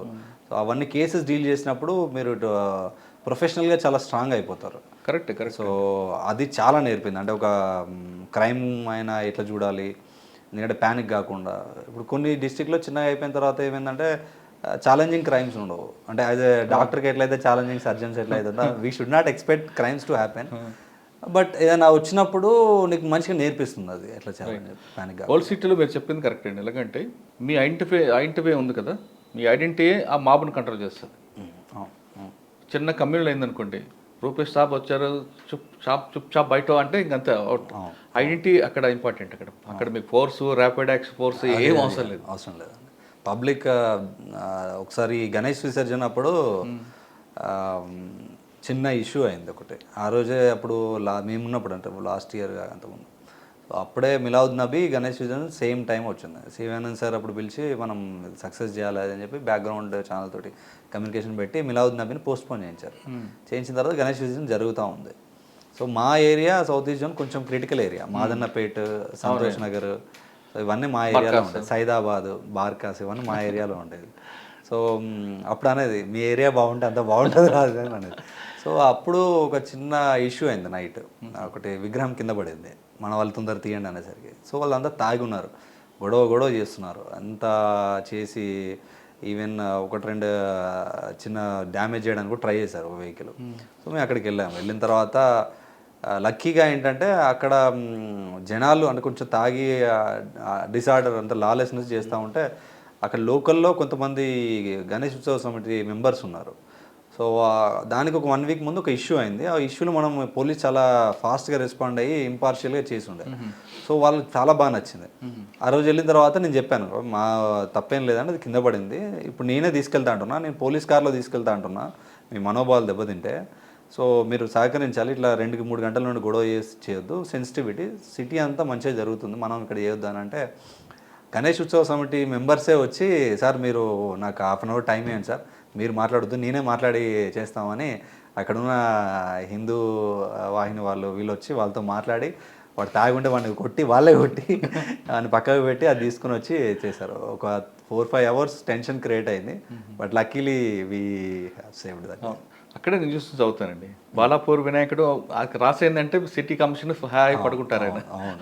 హోల్ సిటీ క్రాస్ అయిందంటే చాలు. అవును, పర్టికులర్గా మీరు చెప్పిన అవును ఆ ఏరియా. ఇప్పుడు మీరు బాలాపూర్ అనేది మన ఇక్కడ అక్కడ బాలాపూర్ నుంచి స్టార్ట్ అయ్యి బార్కాస్ ఏరియాస్ నుండి వస్తుంది, వచ్చి ఫలక్నామా ఎంటర్ అయితే మా జోన్ క్లియర్ అయిపోతుంది. ఫలక్నామా టెంపుల్ దాటిందంటే అయిపోయినట్టు. సిటీ కమిషనర్ గారు హ్యాపీగా ఉంటారు, లేదంటే కొంచెం టెన్షన్ ఉంటుందండి. ఏ వినాయకుని ట్రాక్ చేసినా చేయకుండా ఆ వినాయకుని ట్రాక్ చేస్తారు. సో సెట్లో అడుగుతూ ఉంటారు, ఎక్కడ దాకా వచ్చింది బాలాపూర్, ఎక్కడ దాకా అది ఎక్కడ ఉంది, టైల్ ఎక్కడుంది, ఇదే అడుగుతుంటాడు. ఒకప్పుడు అలా ఉండండి, ఇప్పుడు కొంచెం చేంజ్ అయిపోయినాడు. పబ్లిక్ లో కూడా వాళ్ళ యాటిట్యూడ్ చేంజ్ అయిపోయింది. కేసులు కానివ్వండి, అంటే జనాలు కూడా ఏమిటంటే మన పోలీసులు చేసిన వర్క్ ప్లస్ పబ్లిక్ కూడా మనం ఫిడప్ అయిపోయారు, ఏంటి కమ్యూనల్ టెన్షన్స్ అయితే మనకే ఇబ్బంది అని చెప్పి. లేదు, చేంజ్ వచ్చిందండి, పబ్లిక్ కూడా మంచి వాళ్ళు అయ్యారు. ఎందుకంటే మేము ఉన్నప్పుడు చిన్న చిన్న జరుగుతూ ఉండేది. 5% ఉంటారు సార్ ఎక్కడైనా సరే, ట్రబుల్ మాంగర్స్ అక్కడ కూడా ఉంటారు, కాకపోతే వాళ్ళలో కూడా కొంచెం మార్పు వచ్చింది అనిపిస్తుంది. అవును సార్. ఓల్డ్ సిటీ తర్వాత ఎలక్షన్ కమిషన్ ట్రాన్స్ఫర్ చేసింది మొన్న అసెంబ్లీ ముందు. సో ట్రాన్స్ఫర్ చేసినప్పుడు ఆ ట్రాన్స్ఫర్స్లో ఇక్కడికి రావడం జరిగింది. సంగారెడ్డి వచ్చేసరికి ఇక్కడ ఒక ఎస్పీ గారు ఉండేవారు, ఆయన ఒక వర్గానికే ప్రయారిటీ ఇచ్చేవారు, ముద్ర ఉండేది.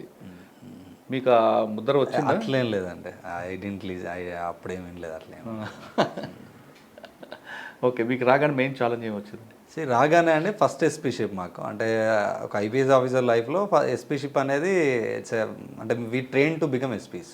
ఎన్పిఎల్ కూడా ఎస్పీగా ఏం చేయాలని నేర్పుతారు, ఎక్కువ యూనిట్ ఆఫీసర్ కదా నేర్పుతారు. సో ఇక్కడికి వచ్చిన తర్వాత ఇమీడియట్గా 40 డేస్లో మాకు ఎలక్షన్స్ ఉన్నాయి.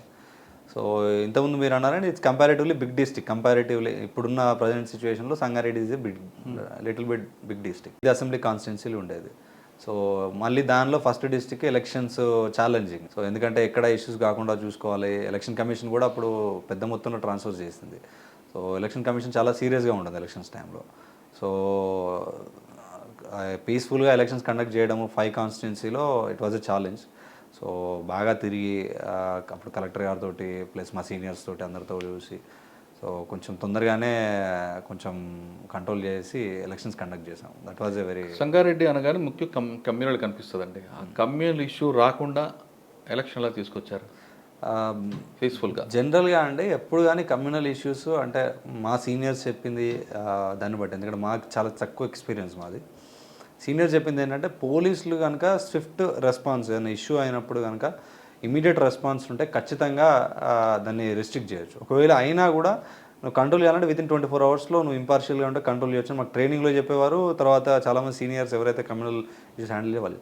సో ఇక్కడ కూడా అంతే అండి, ముందు జాగ్రత్తగా ప్రివెంటివ్ మెజర్స్గా వీ బైండెడ్ ఓవర్. అంటే తెలంగాణలోనే one of the highest bind overs happened in Sangareddy. దాదాపు 5,700 మందిని బైండ్ ఓవర్ చేశాను నేను జిల్లా వ్యాప్తంగా, ఇంక్లూడింగ్ ఆల్ పార్టీ బేరర్స్, ఎంపీటీసీలు కానివ్వండి, జెడ్పీటీసీలు కానివ్వండి, రూలింగ్ పార్టీ, ఆపోజిషన్ పార్టీ అందరినీ బైండ్ ఓవర్ చేశాను. మండల ప్రెసిడెంట్లు, డిస్ట్రిక్ట్ ప్రెసిడెంట్లు, కొంతమంది ఎమ్మెల్యేస్ని సో బైండ్ ఓవర్ చేశాను. ఎందుకంటే మనం ఎంత ఎక్కువగా ప్రివెంటివ్ యాక్షన్స్ తీసుకుంటే ఎలక్షన్స్ అప్పుడు, ఎందుకంటే ఎలక్షన్స్ అప్పుడు మనకి అన్లిమిటెడ్ పవర్స్ ఉంటాయి, అంటే మనకి ఫోన్స్ ఇవి ఇలాంటివి ఏమి ఉండవు. And that is the time you should actually showcase policing అంటే ఏంటి అనేది చూపించడానికి ఒక మంచి అవకాశం.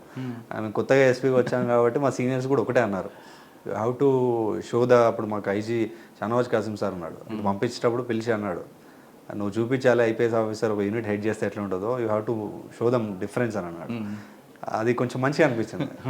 సో అలా ఒక 5,700 మందిని చేయడము.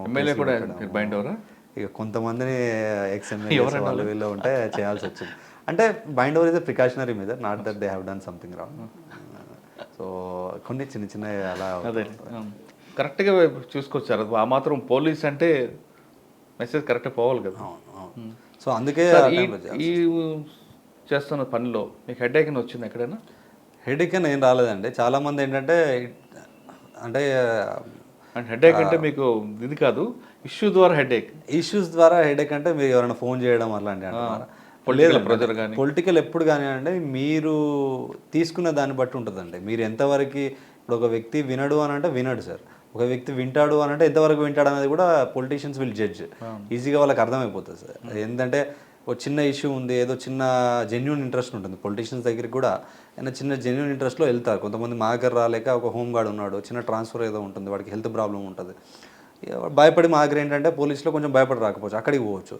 సో ఏదైనా చిన్న రియల్గా జెన్యున్ ప్రాబ్లము, జెన్యున్గా అక్కడ కొంతమంది వాయిస్లెస్ ఉంటారు, వాళ్ళ దగ్గరికి వెళ్ళినప్పుడు వాళ్ళు చెప్తారు, వీళ్ళకి చెప్తే చేస్తాడు ఎస్పీ అని చెప్పి. అవి చేయొచ్చు. కొన్ని తెలుసు వాళ్ళకి ఇవి చేయలేడు అని చెప్పి వాళ్ళు చెప్పరు. వాళ్ళ అదొక ఇన్ఫార్మల్ అండర్స్టాండింగ్ ఉంటుంది పొలిటీషియన్కి, పోలీస్ మ్యాన్కి.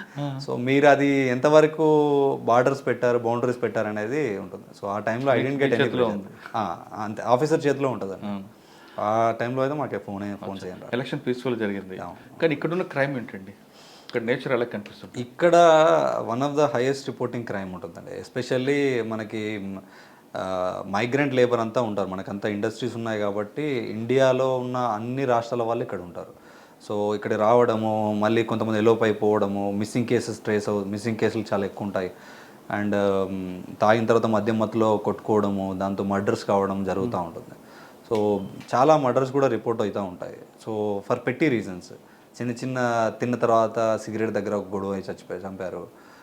దాని తర్వాత అక్కడ ఒక దగ్గర ఒక కేసులో యూపీలో గొడవ అయితే ఇక్కడికి వచ్చి చంపారు. సో చంపిన తర్వాత వాడు డెడ్ బాడీ తీసుకెళ్ళి ఒక చిన్న కల్వర్ట్ కింద పెట్టాడు. నేను వచ్చిన తర్వాత వాళ్ళ పేరెంట్స్ వాళ్ళందరూ వచ్చి 5 months నుండి మిస్సింగ్ కేసు ఉందండి, ఇట్లా దొరకట్లేదంటే మేము స్పెషల్ టీమ్స్ ఫామ్ చేసి అందరిని పట్టుకున్నాం. 5 months తర్వాత we recovered the dead body. Culvert కింద వాడు పైప్ లోపల పెట్టేశాడు, అక్కడ స్కెలిటన్ దొరికింది విత్ క్లాత్స్ అవి ఉన్నాయి, స్కెలిటన్ దొరికింది. 5 months తర్వాత రికవర్ చేయడం జరిగింది. సో అట్లాంటి ఛాలెంజింగ్ కేసెస్ చాలా ఉంటాయి. ఓకే సార్, 5 months తర్వాత దొరికిన బాడీని ఆ కేసులో వాడి కన్విక్షన్ రావాలంటే మీరు ఏ విధంగా ఇన్వెస్టిగేషన్ తీసుకోవచ్చు? సో బేసిక్గా దానిలో అంటే మనకి లక్కీగా కొన్ని ఉంటాయి. ఇప్పుడు క్లాత్స్ కానివ్వండి, డిఎన్ఏ టెస్ట్ కానివ్వండి. మాకు దొరికిన బాడీలో వాడికి ఇంప్లాంట్ ఉంది, అంతకుముందు చేసిన మన బోన్లో ఇంప్లాంట్ ఉంది. సో వాడి ఇంతకుముందు ఎక్స్రేది ఇది అవుతుంది, డిఎన్ఏ ఫీమర్ బోన్ ఉంది కాబట్టి డిఎన్ఏ మ్యాచ్ అవుతుంది వాళ్ళ పేరెంట్స్. అంటే బాడీకి డిసీజర్కి మ్యాచ్ అయింది, కానీ ఎక్యూజ్డ్ పార్ట్ అక్కడ ఎలా మీరు ఎక్యూజ్డ్ పార్ట్ మనకు బేసిక్గా అండి వాడి tower locations, last seen theory ఒకటి ఉంటుంది. లాస్ట్ సీన్ థియరీ, ఎట్లా వాడు ఎవరితో కలిసి తిరిగాడు, సో ఎవరు తీసుకెళ్లారు, అక్కడ దాకా తీసుకెళ్ళినట్టు మాకు గుర్తుంది, కానీ అది కొంచెం ఫారెస్ట్ ఏరియా, అక్కడ బాడీ అనేది దొరకలేదు. మోటివేషన్ ఎస్టాబ్లిష్ అక్కడ జరిగిన దాని గురించి ఇక్కడ గొడవ అయినట్టు, అంటే ఆ లింక్ కరెక్ట్గా అయిపోయింది అంటే కాబట్టి కన్వర్షన్ రావచ్చు, ఖచ్చితంగా వస్తుంది. సార్ మీరు చెప్పిన ఏరియాలో ఐడియా బొల్లారం తర్వాత ఇంకొక ప్రాంతం ఉంటుంది, అక్కడ ఎక్కువ మైగ్రేట్ అవుతుంటారు. అక్కడ ఇప్పుడే కాదు, ఎప్పటి నుంచి కూడా ఇష్యూస్ ఉంటాయి. ఎందుకంటే దేశంలో ఉన్న అన్ని రాష్ట్రాల వాళ్ళు వస్తాయి ఎక్కువ, ముఖ్యంగా బీహార్, యూపీ, జార్ఖండ్ అందరూ వస్తుంటారు. వాళ్ళని కంట్రోల్ చేసి వాళ్ళు ఎంతమంది వస్తున్నారు, ఎంతమంది ఉంటున్నారు, ఎంతమంది వెళ్తున్నారు అనే విషయాన్ని ఒక రికార్డ్ పెట్టడానికి ఏమైనా మీరు ప్లాన్ చేశారా? అంటే ఇది ఇండియా అండి, ఇండియాలో మనము మైగ్రెంట్స్ని అట్లా చేయడానికి ఉండదు. అంటే ఇండియాలో you have the right to go anywhere and వెళ్ళొచ్చు అంటుంది, అది కాదు రికార్డు పరంగా. అంటే మనం కంపెనీస్ తోటి మనం రెగ్యులర్ ఇంటరాక్షన్స్ ఉంటాయండి. మేము ఇప్పుడు కొత్తగా society for Sangareddy security council అని ఏర్పాటు చేసాం. సో అందులో ఇండస్ట్రీస్ని కూడా ఒక భాగం చేసి, సో వాళ్ళందరికీ కూడా ఇవే చెప్తున్నాం, మైగ్రెంట్ లేబర్ ఎవరు వచ్చినా కూడా చెప్పాలి, అంటే ఏదైనా అయినా కూడా ఇష్యూస్ ఏమైనా అయినా కూడా మా వాళ్ళు కూడా వెళ్ళి చూడడము. సో కమ్యూనికేషన్ ఛానల్ అనేది ఉంది. ఎందుకంటే మనది ఇప్పుడు దాదాపు ఇక్కడ కొన్ని లక్షల మంది పనిచేస్తారు, ఒక 3-4 lakhs అయినా ఉంటుంది. సో మనం అది ఎన్యూమరేషన్ చేయడం అనేది it's not feasible. But companies మనకు చెప్తూ ఉంటాయి ఇన్ కేస్ ఎనీ ఇష్యూస్ ఏమైనా ఉన్నా, ఎందుకంటే వాళ్ళ కంపెనీ రెప్యుటేషన్ ఖరాబ్ అవుతుంది. అండ్ కంపెనీస్ వీళ్ళు లేబర్ కూడా స్ట్రైక్ చేస్తారు కాబట్టి ఏ చిన్నవి ఉన్నా కూడా they will take the help of the police. అంటే ఎంతమంది జాయిన్ అవుతారనే రికార్డ్ అయితే మనకు రాదు, అంటే వాళ్ళ దగ్గర ఉంటుంది, కంపెనీస్ దగ్గర ఉంటుంది, but we won't collect it. అంటే పోలీస్ కూడా అది చేస్తే ఫ్యూచర్లో యూజ్ అయ్యే అవకాశం ఉంటుంది. అది ఉంటుందండి, కొంచెం మనకి ఇదేంటి మనకి పర్సనల్ స్టాఫ్ అదంతా చూసుకోవాలి. We'll try to do it. అక్కడ ఇన్సిడెంట్ జరిగితే వాడు మర్డర్ చేసి లారీ ఎక్కితే చక్కగా ఎక్కడికి వెళ్ళిపోవచ్చు, హైవే అక్కడ ఉంటుంది కాబట్టి. అవును. చాలా వరకు కూడా అవుతాయండి. ఇప్పుడు చాలామంది ఇక్కడ నుండి అమ్మాయిలను తీసుకొని వెళ్ళి కూడా ఇప్పుడు మెదక్ దగ్గర నర్సాపూర్ అడవులో వేయడము అట్లా కూడా 2-3 బాడీస్ రికవర్ చేయడం జరిగింది స్కెలిటన్స్. ఓకే. మీరు చేసిన ఈ మధ్యకాలంలో ఫేక్ డాక్యుమెంట్స్తో ఒక ప్రెస్ మీట్ పెట్టారు, ఒకసారి ఆ కేసు గురించి చెప్పండి. ఇది బేసిక్గా అండి ఇప్పుడు మనకి సిటీలో అమీన్పూర్ పటాన్చెరు ఈ ఏరియాలో కొంచెం డెవలప్ అయ్యాయి, లాస్ట్ 10 yearsలో చాలా డెవలప్ అయ్యాయి. సో దానిలో ఎంఓ ఏంటంటే మేము ఇప్పుడు చాలా వరకు ఇవన్నీ కూడా గ్రామ పంచాయతీ లేఅవుట్ ప్లాట్స్, అంటే 1980sలో 90sలో ఇప్పుడు ఎట్లయితే మనము ఇంకొక 100 kilometers వెళ్ళి ప్లాట్లు ఎట్లయితే ఉంటున్నామో ఒక 20-30 years బ్యాక్ అలాగ ఉన్నారు. సో కొన్న తర్వాత ఏమైందంటే కొన్ని ప్లేసెస్లలో ఎవరైతే లోకల్స్ ఉంటారో లోకల్లో కొంచెము ఈ పంచాయతీలు చేసే బ్యాచ్ ఏదైతే సెటిల్మెంట్ బ్యాచ్ ఏదైతుందో వాళ్ళు ఐడెంటిఫై చేస్తున్నారు కొన్ని ప్లాట్స్ని. చాలా రోజుల నుండి ఇక్కడ రావట్లేదు. ఫస్ట్ వాళ్ళు వెళ్ళి కొంచెం ఏదైనా మెటీరియల్ డంప్ చేస్తారు, చూస్తారు. సో చాలా రోజులు రావట్లేదు అంటే ఈసీ తీస్తారు, మనకి ఈసీలో తెలుస్తుంది ఎవరిది ఉందని చెప్పేసి. సో దానిలో ఏదైతే నేమ్ వస్తుందో అతని నేమ్ తోటి ఇందులో రెండు రకాలుగా దీన్ని ఫోర్జరీ చేశారు. ఒకటి దానిలో person suppose so and so Suresh అనే పర్సన్ ఉంటే ఆ సురేష్ అనే పర్సన్ చనిపోయినట్టు అతనికి ఒక లీగల్ హెయిర్ ఉన్నట్టు, రమేష్ అనే అతను లీగల్ హెయిర్. సో ఒక డెత్ సర్టిఫికేట్ క్రియేట్ చేయడము, దానికి రమేష్ అనే అతనే లీగల్ హెయిర్ అని ఒకటి తీసుకురావడము, దాన్ని మ్యూటేషన్ చేసుకొని ఫీల్డ్ మీకు వెళ్ళడం, ఇది ఒక రకమైన అనుభవం. రెండోది ఏంటంటే ఇది కొంచెం ఆ మధ్య 2 years బ్యాక్ ఆధార్లో minor changes in the name ఏమైనా ఉంటే చేంజ్ చేసుకోవడానికి ఒక వెసులుబాటు వచ్చింది. ఆ వెసులుబాటులో ఏం చేశారంటే ఒక కొత్త పర్సన్ తీసుకొచ్చి అక్కడ ఉన్న మీ సేవ వాళ్ళతోటి కొల్యూడ్ అయిపోయి అక్కడ సురేష్ అనే పేరు సమ్ లేబర్ వాడికి 2,000 ఇస్తే వాడు వస్తాడు, వచ్చి ఫింగర్ ప్రింట్ పెట్టేసి వాడే సమ్ అఫిడవిట్ ఒక ఫేక్ అఫిడవిట్ ఇచ్చేసి కొత్త ఆధార్ కార్డే క్రియేట్ చేశారు, అంటే కొత్త ఐడెంటిటీని క్రియేట్ చేయడం జరిగింది. ఈ 2 రకాలుగా దాదాపు ఒక 10-15 కోట్ల ప్రాపర్టీస్ని వాళ్ళు చేసుకోవడం జరిగింది. సో మాకు ఒక పర్సన్ కంప్లైంట్ ఇవ్వడం జరిగింది. అది చాలా ఒక 1.5 year నుండే అమీన్పూర్లో కంప్లైంట్ ఉంది. అది ప్రోగ్రెస్ లేదు సార్, మాకు అక్కడ చేయట్లేదని అందులో కంప్లైంట్ నా దగ్గరికి వచ్చాడు. వస్తే I gave it to the CCS, ఇది అక్కడ చేయట్లేదు, సంథింగ్ ఈజ్ ఫిషీ అని చెప్పేసి. సో మా వాళ్ళంతా కలెక్ట్ చేస్తే ఈ 2 MOలు బయటపడ్డాయి.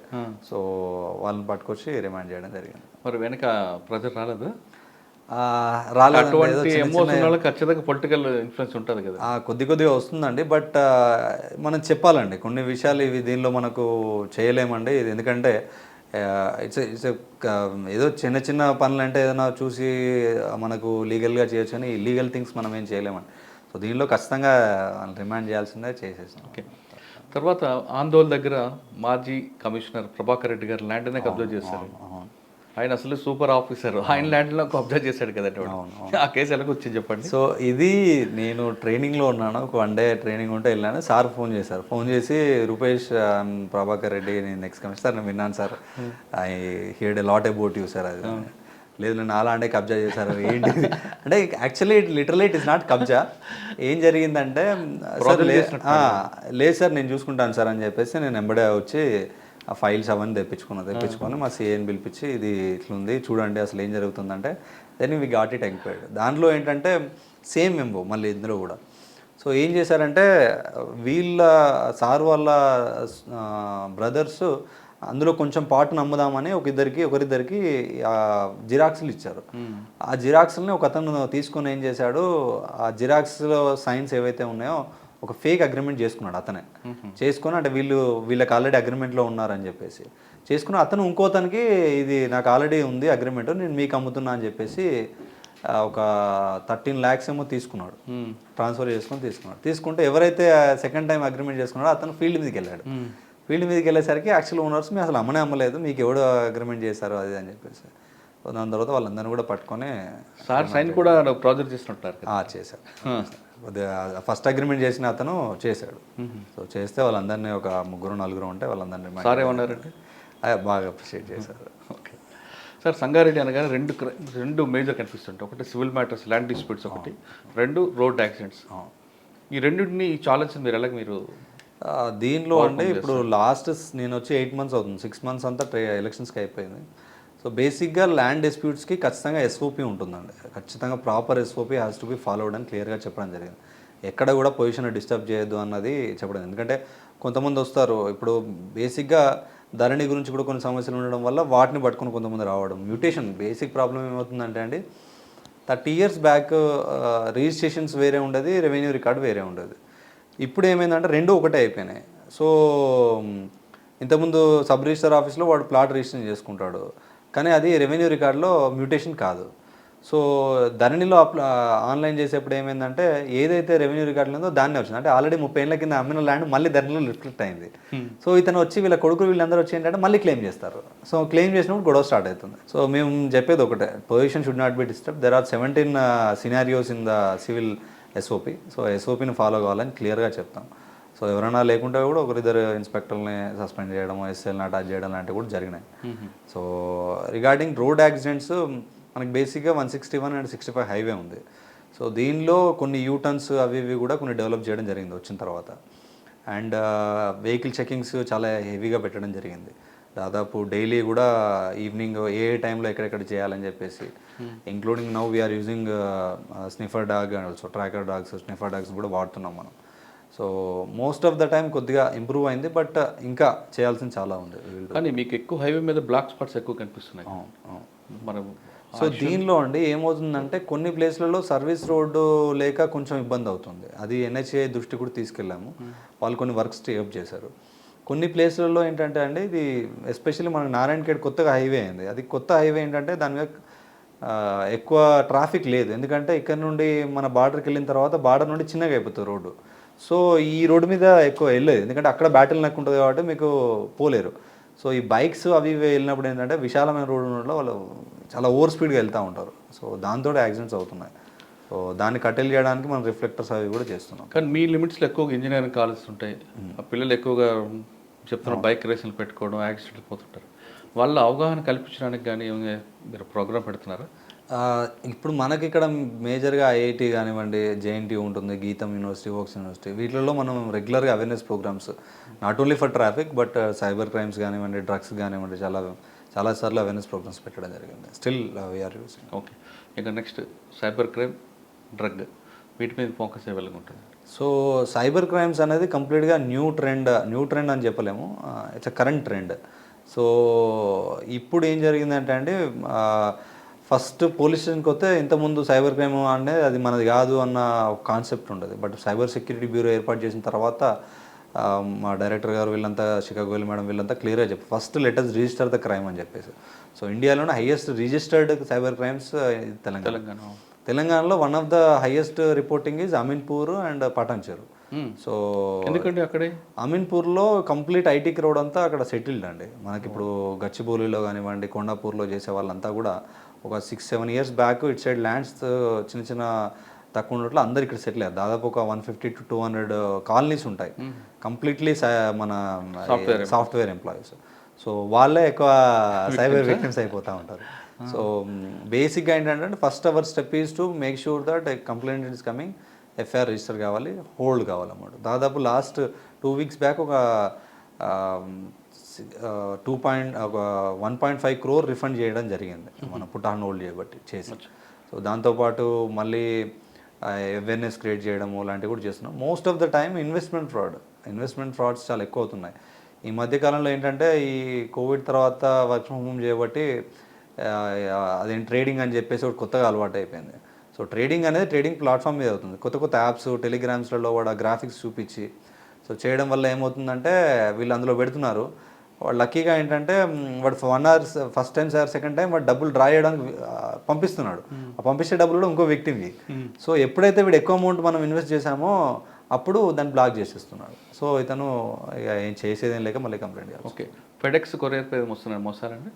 ఈ మా ఏరియాలో హైయెస్ట్ ఎంఓ వచ్చేసి ఇన్వెస్ట్మెంట్ ఫ్రాడ్స్. ఓకే, అంటే ఆ ఇన్వెస్ట్మెంట్ ఫ్రాడ్లో ఎవరైనా విక్టిమ్ కాకుండా ఉండాలంటే ఏం చేయాలి? ఫస్ట్ అథెంటికేటెడ్ ప్లాట్ఫామ్ మీద చేయాలండి. ట్రేడింగ్ అనేది ఇల్లీగల్ కాదు. నెక్స్ట్ ఎప్పుడు కానీ అంటే నా పర్సనల్ ఒపీనియన్లో ఏంటంటే బ్యాంక్ ఇంట్రెస్ట్ కంటే లేదంటే మ్యూచువల్ ఫండ్స్ ఇంట్రెస్ట్ అట్లాంటి వాటికంటే 20-24% కంటే ఎక్కువ ఎవడని ఇస్తున్నాడంటే నమ్మొద్దు. It's a scam. అంటే ఎంత చేసినా ఏం చేసినా డబ్బులు కావండి 6 నెలల్లో 1 yearలో. కరెక్టే సార్, కానీ మాకు ఆశ ఎక్కువ ఉంటుంది కదా. అదే అంటున్నా అండి, ఆ ఆశ ఉండొద్దు అని అంటున్నాం. ఆ ఆశ వాళ్ళకి ఆయుధం అవుతుంది సైబర్ క్రిమినల్స్కి. సో ఎప్పుడు కానీ అథెంటికేటెడ్ ప్లాట్ఫామ్స్లోనే చేయాలి. సో మనకి రిజిస్టర్డ్ ఉన్నాయి అవన్నీ చూసుకోవాలి. ఈవెన్ ఏదన్నా ఉన్నా కూడా కొంచెం డౌట్ వచ్చినా కూడా you can contact local police stations. Heavy amounts చాలామంది ఏంటంటే లోన్స్ తీసుకోవడం, ఇల్లు తాకట్టు పెట్టడం అట్లాంటివన్నీ చేస్తూ ఉంటారు. వితిన్ 2 daysలో 50 లక్షలు ఎలా ఇస్తాడండి మీకు? ఉంటే వాడే చేసుకుంటాడు కదా 50 లక్షలు. ఆలోచన రాదు కదా. ఆ ఆలోచన రాదు, ఆ ట్రాప్లో పడుతున్నాం. డ్రగ్ మీద మీ ఫోకస్ అండి. డ్రగ్ మీద చాలా కనిపిస్తుంటాయి, గంజాయి ఎక్స్పోర్ట్ అవుతుంటుంది ఇటువైపు ఉండే. అదొక చెడ్డ పేరు ఉండే అండి. ఇప్పుడు కొంచెం మేము దాన్ని తీసేయడానికి ట్రై చేస్తున్నాం. మేము బేసిక్గా ఏం చేస్తున్నామంటే ఇప్పుడు కంప్లీట్గా అసలు ఇంతకుముందు పాత నేరస్తులు ఎవరెవరు ఉన్నారు, ఇంతకుముందు నారాయణఖేడ్ ఏరియాలో కొంచెం గాంజాయి సాగు ఉండేది, ఆ ఏరియాలో ఎవరు ఇంతకుముందు ఉన్నారు. ఎందుకంటే ఎప్పుడు కానీ నా ఉద్దేశంలో ఏంటంటే సైబర్ క్రైమ్స్ కానివ్వండి, ప్రాపర్టీ అఫెన్సెస్ కానివ్వండి, గాంజా కానివ్వండి, NDPS, ఈ 3 అఫెన్సెస్లో రిపీటెడ్ అఫెండర్లో ఎక్కువ చేస్తారండి. మర్డర్ అనుకోండి, ఒకసారి మర్డర్ చేసిన వాడు ఇంకోసారి చేయడు, ఎందుకంటే స్పర్ ఆఫ్ ద మూమెంట్లో అవుతుంది. ఒకసారి గొడవ పడినవాడు ఇంకోసారి పడడు. కానీ గాంజా కానివ్వండి, దొంగతనాలు కానివ్వండి, సైబర్ క్రైమ్స్ కానివ్వండి, చేసిన వాడు చేస్తాడు, ఎందుకంటే వాడికి ఈజీ మనీ అలవాటు అవుతుంది. సో ప్రీవియస్ క్రిమినల్స్ అంతా కూడా దాదాపు డిస్ట్రిక్ట్ మొత్తంలో ఒక 300 మందిని ఐడెంటిఫై చేశాం. కేసెస్ లేకుండా కూడా ఎవరైతే ఏఓబి మనకు మెయిన్ సప్లై అంతా ఏఓబి నుండి వస్తుంది, అక్కడ నుండి ఎవరు వస్తున్నారు అనేది ఒక 300 మందిని షార్ట్ లిస్ట్ చేయడం జరిగింది. వాళ్ళ మీద కేసులు లేకుండా వాళ్ళు తప్పించుకొని తిరుగుతున్నారు అటు ఇటు. సో వాళ్ళందరి మీద కూడా నిఘా పెట్టాము. ఇప్పుడు రీసెంట్గా లాస్ట్ 2 వీక్స్ నుండి ఒక 300 మంది మీద షీట్లు ఓపెన్ చేయడం జరిగింది. అంటే మీరు చెప్తున్న పాత వాళ్ళే కాకుండా ఇప్పుడు కొత్త వాళ్ళు కాలేజ్ స్టూడెంట్స్ కూడా రెడీ అవుతున్నారు కదండి ఈజీ మనీ కోసం. మరి వాళ్ళని ఎలా మీరు బేసిక్గా అండి ఫస్ట్ టైం తెలియకుండా కన్జ్యూమర్స్ ఎవరన్నా ఉంటే వాళ్ళకి కౌన్సిలింగ్ ఇవ్వడం జరుగుతుంది, పేరెంట్స్ని పిలిపించి. లేదు పెడ్లింగ్ చేస్తున్నాడు అంటే మాత్రం 100% అది కేసు పెట్టేసి రిమాండ్ చేయడం జరుగుతుంది.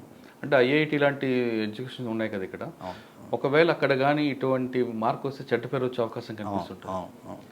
మరి వాళ్ళకి అవగాహన కల్పిస్తుంటారా? రెగ్యులర్గా IIT డైరెక్టర్ గారు మాట్లాడుతూ ఉంటారంటే నేను కూడా చాలాసార్లు వెళ్ళి సెషన్ ఇవ్వడం కూడా జరిగింది. సో మోస్ట్లీ ఇప్పుడు వరకైతే ఏం లేదు. ఏమైనా ఉన్నా 1-2 ఏమైనా వచ్చినా కూడా we will take it very strict action. Engineering college ragging వాటి మీద మీ ఫోకస్ ఎలా ఉంది? ఇప్పటి వరకు అయితే మనకి రాలేదండి ర్యాగింగ్, అంతా ఏం లేదు. కొన్ని కాలేజీలు వస్తున్నాయండి కదా. ఇక్కడ మన ఏరియాలో అయితే పెద్దగా కంప్లైంట్స్ అంటే మీ నోటీస్ రాలేదు? కంప్లైంట్స్ ఉంటాయండి ఈ రోజుల్లో. కంప్లైంట్ చేయకపోవడం అని ఏం లేదండి, ఖచ్చితంగా వస్తాయి. ఎక్కువ కంప్లైంట్లు వస్తాయి కానీ తక్కువ అయితే రావంటారు. ఓకే, తర్వాత సార్ ఈ సంగారెడ్డి అనగానే రియల్ ఎస్టేట్ వివాదాలు ఎక్కువ వస్తుంటాయి. ఇక్కడ ఎవరైనా కొనుక్కోవాలన్నా అమ్ముకోవాలన్నా వాళ్ళు ఎలాంటి ప్రికాషన్ తీసుకోవాలండి? ఫస్ట్ అండి మనకి ఏంటంటే సాఫ్ట్వేర్ ఎంప్లాయీస్ చాలామంది కూడా వాళ్ళకి తెలియక పేపర్ చూస్తారండి. ధరణిలో ఆన్లైన్లో పేరు కనబడుతున్న చూస్తారు. ఎప్పుడు కానీ లీగల్ టర్మ్స్లో position is very very important. So పొజిషన్లో ఎవరు ఉన్నారనేది ఇంపార్టెంట్. అండ్ దాని మీద కేసు ఉన్నాయా లేవా అనేది మీరు ఆన్లైన్లో చూస్తే తెలియదు. ఒకటి కొద్దిగా డబ్బులు అయినా పర్లేదు లీగల్ ఒపీనియన్కి వెళ్ళాలండి. కొద్దిగా 10,000 20,000 అవుతాయి. మనం లక్షలు పెట్టినప్పుడు 10-20 కోసం వెంకలాడొద్దు. సో లీగల్ ఒపీనియన్కి వెళ్ళినప్పుడు ఏంటంటే అతను లాస్ట్ 30 ఇయర్స్లో దాని మీద లింక్ డాక్యుమెంట్స్ ఏమేమి ఉన్నాయనేది చూస్తారు. సో ఆ లింక్ డాక్యుమెంట్స్ ప్రాపర్గా ఉందా, ఇక్కడ లింక్ మిస్ అయిందా? ఎందుకంటే ఒక ఫాదర్ అమ్ముతాడు వాళ్ళ నాన్న ప్రాపర్టీని, కొడుకులు వచ్చి కేసు ఇస్తారు, నువ్వు కొనుక్కున్న తర్వాత డిస్ప్యూట్లోకి వెళ్ళిపోతుంది, అదొక రకమైన. సో లీగల్ ఒపీనియన్ అనేది ఖచ్చితంగా తీసుకోవాలి. వాళ్ళ లీగల్ హెయిర్స్ ఎవరున్నా కూడా సైన్స్ తీసుకోవాలి, అదొకటి. రెండోది position is very very important. మీరు వచ్చి ఎప్పుడు కానీ ఒక ల్యాండ్ సపోజ్ ఒక 500 స్క్వేర్ యార్డ్స్ ల్యాండ్ కొన్నప్పుడు మీరు వచ్చి వాడికి అడ్వాన్స్ ఇచ్చినప్పుడు కూడా వచ్చి చుట్టుపక్కల ఎంక్వైరీ చేయాలి. ఈ ల్యాండ్ మేము కొందాం అనుకుంటున్నాం, వీళ్ళది సో వీలైతే ఒక బ్యానర్ పెట్టండి అక్కడ. మేము ఎట్లయితే మనం ఇప్పుడు న్యూస్ పేపర్లో వేసాం సార్ మేము అది అని అంటారు, న్యూస్ పేపర్లో వేయాల్సిన అవసరం లేదు. ఎక్కడో వాళ్ళు చూడరు, నేను చూడ ఇక్కడ పక్కనే అవుతుంది. సో అక్కడ బ్యానర్ పెట్టాను, నేను ల్యాండ్ కొంటున్నా, ఏమైనా అబ్జెక్షన్స్ ఉన్నాను అంటే. ఎందుకంటే కొంతమంది కొన్ని లక్షలు కొన్ని కోట్లు పెడతారు అప్పుడప్పుడు.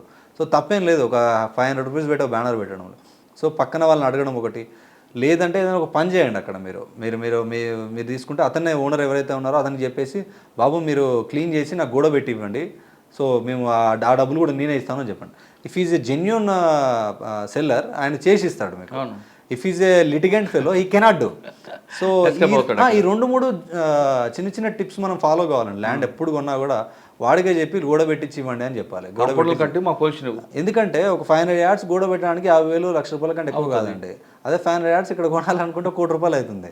సో 1 కోటి రూపాయలకి 50,000 ఎక్కువ పెట్టడంలో తప్పలేదు. ఎందుకంటే మీరు కొన్న తర్వాత ఇంకోటి వచ్చిందంటే మీకు 1 కోటి రూపాయలు మన వాళ్ళు 1,00,000 రూపాయలకే బాధపడతారు కదండి. చేసుకోవాలండి అంటే ఎందుకంటే లిటిగేషన్ ఉండొద్దు, మనకు హెడేక్ ఉండొద్దు అన్నప్పుడు better we should take all these precautions.